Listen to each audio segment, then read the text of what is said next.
नमस्कार विद्यार्थी मित्रांनो, मी प्राध्यापक डॉक्टर सागर साखरे पुन्हा एकदा युनिव्हर्सल अकॅडमी तर्फे आपले सहर्ष स्वागत करीत आहे। तर विद्यार्थी मित्रांनो, या विशेष भागामध्ये आपण परत एकदा पाहूया भारतीय राज्यघटनेचा अभ्यास म्हणजे भारतीय राज्यघटना अस्तित्वात कशी आली, भारतीय राज्यघटनेची पार्श्वभूमी कशा प्रकारची होती आणि भारतीय राज्यघटना ही कलम आणि तिच्याबद्दल विस्तृत माहिती या ठिकाणी आपण या विशेष भागामध्ये बघणार आहोत। तर या अगोदर सर्वात महत्त्वाचं बघूया आपण, तर भारतीय राज्यघटना ही कशा प्रकारे अस्तित्वात आली होती। कारण की इंग्रज भारतामध्ये आले आणि इंग्रजांनी काय केले की सगळ्यात पहिले जे काय भारतीय लोकांसाठी आहे ते कायदे या ठिकाणी प्रारंभ केला। म्हणजे याच्या अगोदर जरी भारतीय राज्यांनी जरी कायदे जरी केले असतील तरी पण ते स्थानिक स्वरूपाचे कायदे होते। पण ब्रिटिश लोकांनी काय केले की हे जे कायदे केले ते संपूर्ण भारतासाठी कायदे करायला काय केलं या ठिकाणी प्रारंभ केला। मग सर्वात अगोदर जो काही कायदा झालेला आहे तो झालेला आहे 1773 सालचा रेग्युलेटिंग ऍक्ट। आणि रेग्युलेटिंग ऍक्ट ही कायद्याची काय एक प्रकारे जननी आहे, कारण की तेव्हापासूनच भारतीयांसाठी जो काय कायदे आहे त्याची काय झालेली आहे सुरुवात झालेली आहे। तर 1773 सालचा रेग्युलेटिंग ऍक्ट झाला। त्यानंतर महत्त्वाचं म्हणजे 1784 सालचा पीस इंडिया ऍक्ट, 1784 सालचा पीट्स इंडिया ऍक्ट होता त्यानंतरचा, त्याच्यामध्ये पण महत्त्वपूर्ण असे बदल झाले कंपनीमध्ये। त्यानंतरचा महत्त्वाचा कायदा होता तो म्हणजे सालचा चार्टर्ड ऍक्ट। 30 सालच्या चार्टर्ड ऍक्ट नुसार महत्त्वाचे बदल झाले। म्हणजे बंगालचा गव्हर्नर जनरल आहे तो कशात झाला, भारताचा गव्हर्नर जनरल झाला। त्यानंतरचा महत्त्वाचा कायदा म्हणजे 1858चा कायदा म्हणजेच राणीचा जाहीरनामा।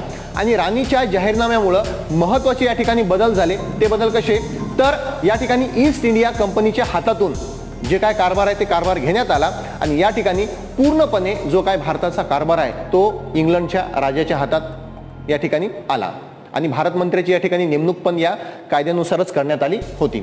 आणि त्यानंतरचा महत्त्वपूर्ण जो काय कायदा आहे तो कोणता आहे, 1935चा कायदा। 1935चा कायदा हा जो आहे तो भारत सरकारचा कायदा आहे आणि 1935च्याच कायद्यामधून जवळपास तरी 2/3 हा जो भाग आहे भारतीय राज्यघटनेमध्ये तो 1935 सालच्या कायद्यानुसार या ठिकाणी घेण्यात आलेला होता। तर अशा प्रकारचे कायदे आहेत, कायदे तसे पुष्कळसे आहेत, पण या ठिकाणी मी महत्त्वाचेच या ठिकाणी कायदे बघितलेले आहेत किंवा सांगितलेले आहेत की ज्या अनुषंगानं आपल्याला भारतीय राज्यघटनेचा जो काही अभ्यास आहे तो अभ्यास चांगल्या प्रकारे या ठिकाणी ती राज्यघटना होती। म्हणजे भारतीय राज्यघटना कशी असावी, काय असावी, त्याच्यासाठी घटना परिषद अस्तित्वात असावी की नसावी याच्याबद्दल जी काही सर्वात पहिली जी काही कन्सेप्ट किंवा जी काही संकल्पना मांडली होती ती कोण मांडली होती, तर मानवेंद्रनाथ रॉय यांनी मांडली होती। तर मानवेंद्रनाथ रॉय यांनी 1934 साली असं विषद केलं होतं की भारतासाठी एक घटना परिषद असावी आणि त्यानुसारच भारताची राज्यघटना ही भारतीय राज्यघटना नंतर अस्तित्वात यायला काय झालं या ठिकाणी प्रारंभ झाला। वेगवेगळे आंदोलन झाले। शेवटचं जे काय आंदोलन आहे ते 1942 सालचं आंदोलन झालं। त्यानंतर महत्त्वाचं की भारतीयांना आता काय दिलं की सुविधा देण्यासाठी मग वेगवेगळे मिशन भारतामध्ये आले होतं। त्याच्याचपैकी एक कॅबिनेट मिशन मे 1946ला आपल्या भारतामध्ये आलं होतं आणि मे 1946च्या कॅबिनेट मिशनच्या शिफारशीनुसार काय झालं, घटना परिषद अस्तित्वात आली। म्हणजे घटना परिषदेचा प्रस्ताव त्या ठिकाणी मांडण्यात आला आणि त्यानुसार मग काय झालं की जुलै 1946ला घटना परिषदेचं या ठिकाणी काय झालं निर्माण झालं। घटना परिषद म्हणजे की हे लोक की ज्या ठिकाणी हे घटना बनवतील अशा प्रकारचे लोक, तर त्यांची निर्मिती झाली जुलै 1946ला। म्हणजे हे जे काही सदस्य होते ते सदस्य अप्रत्यक्षपणे निवडण्यात आले होते। म्हणजे ब्रिटिश काळामधली जी काय लोकसभा आणि राज्यसभा होती त्याच्यामधून ऑलरेडी हे जे सदस्य आहेत कशा घटनेवरचे जे काही सदस्य आहेत ते सदस्य या ठिकाणी निवडण्यात आले होते आणि हे जे सदस्य आहेत ते लोकांमार्फत न निवडता अप्रत्यक्षपणे या ठिकाणी जे काही घटना परिषद आहे ते घटना परिषदेवर या ठिकाणी नेमण्यात आले होते। एकूण सदस्य होते 389। म्हणजे भारत आणि पाकिस्तान हा त्यावेळेस एकाच जागी होता आणि त्यामुळं हे जे सदस्य होते ते किती होते, 389 एवढे सदस्य होते। त्यानंतर माउंटबॅटन प्लॅन झाला आणि माउंटबॅटन प्लॅननुसार भारत आणि पाकिस्तान हे 2 वेगवेगळे राज्य या ठिकाणी अस्तित्वात आले आणि 2 राज्य अस्तित्वात वेगवेगळे असल्या कारणामुळे किंवा आल्या कारणामुळे मग जी काय सदस्य संख्या आहे ते सदस्य संख्या 299 एवढी सदस्य संख्या झाली भारतीय राज्यघटनेची। त्यापैकी 229 हे निवडून गेले होते आणि 70 जे काही आहेत ते राज्याचे प्रतिनिधी जे आहेत, राज्याचे म्हणजे राज्य लोकांचे जे काही संस्थानिक आहेत संस्थानिकांचे जे काय प्रतिनिधी आहेत ते प्रतिनिधी या ठिकाणी 70 लोक निवडून गेले होते। त्यानुसार एकूण सदस्य 299। आता घटनेचं या ठिकाणी पहिलं अधिवेशन भरलं तर घटनेचं पहिलं अधिवेशन भरलं ते म्हणजे 9 डिसेंबर 1946ला. पहिल्या अधिवेशनामध्ये या ठिकाणी अध्यक्ष हवा होता, तर अध्यक्षाची निवड केली ते म्हणजे कोणता, सचिनराज सिन्हा यांची भारतीय राज्यघटनेचे अध्यक्ष म्हणून या ठिकाणी काय करण्यात आली, निवड करण्यात आली. त्याच्या दुसऱ्याच दिवशी म्हणजे 11 डिसेंबर 1946ला या ठिकाणी डॉक्टर राजेंद्र प्रसाद यांची कायमस्वरूपी घटना परिषदेचं अध्यक्ष म्हणून या ठिकाणी काय करण्यात आली, निवड करण्यात आली. त्यानंतर महत्त्वाचे उपाध्यक्ष होते एच.सी. मुखर्जी हे त्याचे उपाध्यक्ष होते. भारतीय राज्यघटनेचे सल्लागार होते ते म्हणजे कोणते, या ठिकाणी बी.एन. राव हे भारतीय राज्यघटनेचे काय होते, सल्लागार होते. आता घटनेची उद्देश पत्रिका आहे. उद्देश पत्रिका म्हणजे सारनामा आणि भारतीय राज्यघटनेचा तो महत्त्वाचा काय या ठिकाणी अंग आहे.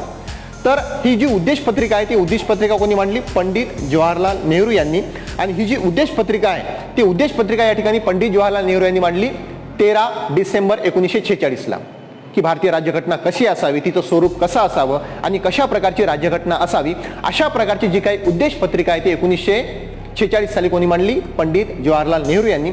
आणि तिला जी मान्यता आहे ती मान्यता भेटली 22 जानेवारी 1947 साली. आता या ठिकाणी आपण महत्त्वाचे बघूया की भारतीय राज्यघटनेमध्ये सदस्य म्हणजे महत्त्वाचे सदस्य कोणते कोणते होते ते बघूया, कारण की सगळे सदस्य सांगणे या ठिकाणी शक्य नाही. त्यामुळे आपण बघूया की भारतीय राज्यघटनेमध्ये महत्त्वाचे सदस्य कोणते कोणते होते ते. या ठिकाणी पंडित जवाहरलाल नेहरू, डॉक्टर बाबासाहेब आंबेडकर, एच.सी. मुखर्जी, बी.एन. राव, के.एन. मुन्शी, एन.एच. कुंजरू, अबुल कलाम आझाद, बी.जी. खैर आणि सरदार वल्लभभाई पटेल हे महत्त्वाचे सदस्य भारतीय राज्यघटनेमध्ये होते. आणि त्यांनी भारतीय राज्यघटनेचा जो काही कारभार आहे तो कारभार पूर्णपैकी पाहिला आणि नंतरच्या काळामध्ये त्यांनी भारतीय राज्यघटना तयार केली. यानंतर आपण महत्त्वाचे पाहूया ते म्हणजे काय, की भारतीय राज्यघटनेमध्ये महिला सदस्य कोणते कोणते होते ते, कारण की महिलांचा पण या ठिकाणी भारतीय राज्यघटनेमध्ये काय होता, समावेश होता. तर महत्त्वाच्या जे काही महिला सदस्य आहेत ते होत्या दुर्गाबाई देशमुख, विजयालक्ष्मी पंडित, सरोजिनी नायडू, राजकुमारी अमृता कौर, सुचिता कृपलानी आणि दुर्गाबाई देशमुख. तर हे महत्त्वाच्या सदस्या या ठिकाणी भारतीय राज्यघटनेवर निवडून आल्या होत्या. 11 अधिवेशन झाले म्हणजे 11 बैठकी झाल्या. आणि जी काही शेवटची बैठक आहे ती झाली होती 24 जानेवारी 1950 या दिवशी शेवटची बैठक झाली. आणि त्याच दिवशी वेगवेगळ्या बाबींना या ठिकाणी काय देण्यात आली, तर मान्यता देण्यात आली होती. भारतीय राज्यघटनेमध्ये जे काही वेगवेगळ्या समित्या होत्या, जे काही महत्त्वाच्या समित्या होत्या, त्यापैकी जी महत्त्वाची समिती होती ती कोणती होती, मसुदा समिती होती. आणि मसुदा समितीचे अध्यक्ष होते कोण, डॉक्टर बाबासाहेब आंबेडकर. तर डॉक्टर बाबासाहेब आंबेडकर हे ड्राफ्टिंग कमिटी जी 7 सदस्य होती त्याचे ते अध्यक्ष होते. आता इतरही सदस्य होते, तर इतर सदस्य कोणते, एन गोपालस्वामी अय्यंगार, अल्लादी कृष्णस्वामी अय्यर, मोहम्मद सदुल्ला, के.एन. मुन्शी, एन. माधवराव आणि डी.पी. खेतान हे सर्व सदस्य या ठिकाणी भारतीय राज्यघटनेवर किंवा ड्राफ्टिंग कमिटीवर या ठिकाणी निवडले गेले होते. पण काय झालं या ठिकाणी की ड्राफ्टिंग कमिटीवर जेवढे काही सदस्य होते ते वेगवेगळ्या कारणामुळं या ठिकाणी गैरहजर राहिले. आणि गैरहजर राहिल्या कारणामुळं या ठिकाणी संपूर्णपणे जी काही भारतीय राज्यघटना आहे ती बनवण्याची जी काही जबाबदारी ते कोणावर आली, डॉक्टर बाबासाहेब आंबेडकरवर आली. आणि त्या कारणामुळं डॉक्टर बाबासाहेब आंबेडकर यांना भारतीय संविधानाचे काय म्हणतात, जनक म्हणतात. किंवा भारतीय राज्यघटनेला जे काय अंतिम रूप आहे ते अंतिम रूप देण्याचं काम कोणी केलं, डॉक्टर बाबासाहेब आंबेडकरांनी. आणि त्याही कारणामुळे त्यांना भारतीय संविधानाचे काय म्हणतात, जनक म्हणतात. या ठिकाणी भारतीय राज्यघटनेचं जे काम आहे ते भारतीय राज्यघटनेचं काम चाललं या ठिकाणी 9 डिसेंबर 1946 सालापासून ते 26 नोव्हेंबर 1949 सालापर्यंत.